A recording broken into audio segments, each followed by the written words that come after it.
yang ngotot itu karena yakin. Sebab kalau dia nggak yakin nggak akan ngotot dia di situ.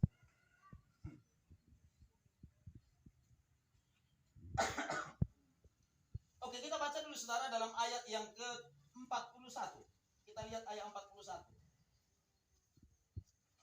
Apa yang kau kehendaki supaya aku perbuat bagimu?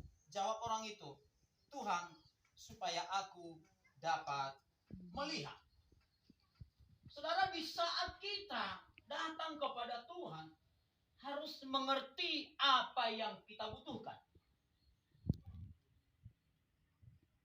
Saudara, kalau ditanya sekarang ibu mengatas, apa yang ibu butuhkan dari Tuhan sekarang?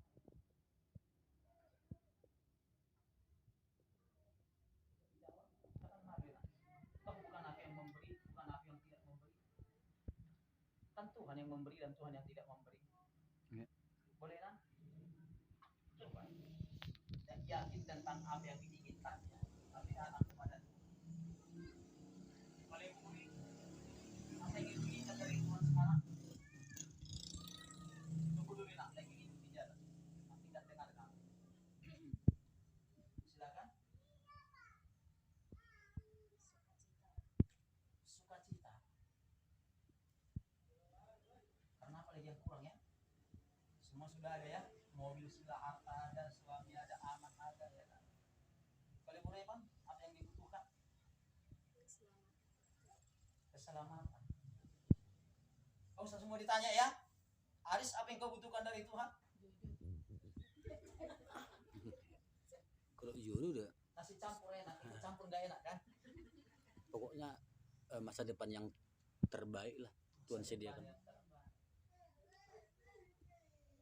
Coba kita lihat konteks daripada ayat ini. Apa yang dia minta daripada Tuhan Yesus? Ayat berapa tadi? Ayat yang ke-41. Jawab orang itu, Tuhan, supaya aku dapat melihat. Sebelum dia bertemu dengan Yesus, yang dia minta kepada orang-orang apa? Uang. Uang. Oke? Sebelum dia bertemu dengan Yesus, yang dia minta adalah uang. Ketika dia bertemu dengan Yesus, kenapa dia nggak minta uang? Ayo. Karena sebenarnya kebutuhan dia bukan uang, tapi mata yang tercelik. Katakan amin. Sebab kalau matanya tercelik, dia bisa bekerja mencari uang supaya tidak selamanya jadi pengemis. Apa alegorisnya saudara arti rohaninya? Yang paling kita butuhkan sebenarnya adalah mata rohani yang tercelik. Pikiran rohani yang tercelik, pendengaran rohani yang terbuka. Itu kebutuhan pokok kita.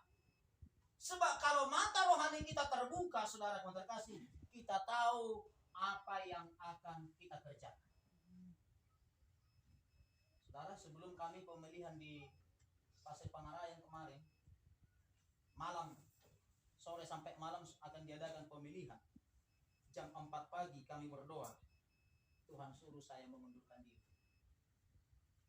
Tak ada orang yang menyuruh. Dalam doa kami, Tuhan suruh saya mengundurkan diri.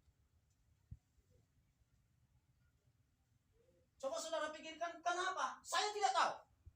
Tadi dari awal saya katakan, kalau Tuhan kasih visi dan misi kepada seseorang, selalu di luar kemampuannya.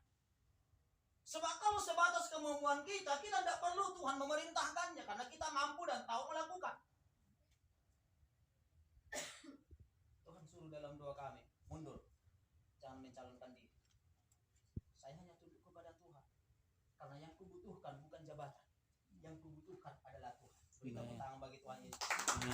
Yang kubutuhkan bukan uang dan bukan jabatan, yang paling kubutuhkan adalah Tuhan.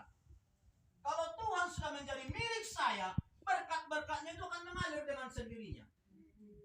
Itu yang dipahami oleh orang buta ini. Dia tidak minta lagi uang, padahal sebelum itu mengemis, meminta-minta uang. Begitu ketemu dengan Tuhan Yesus, aku mau melihat Tuhan. Saudara, kalau kita melihat secara rohani, kita tahu apa yang harus kita kerjakan. Yang mendengar katakan amin. Amin. Kita tahu apa yang tidak boleh kita kerjakan. Kita jadi melihat apa yang membuat masalah kepada kita kelak. Kita bisa melihat mendatangkan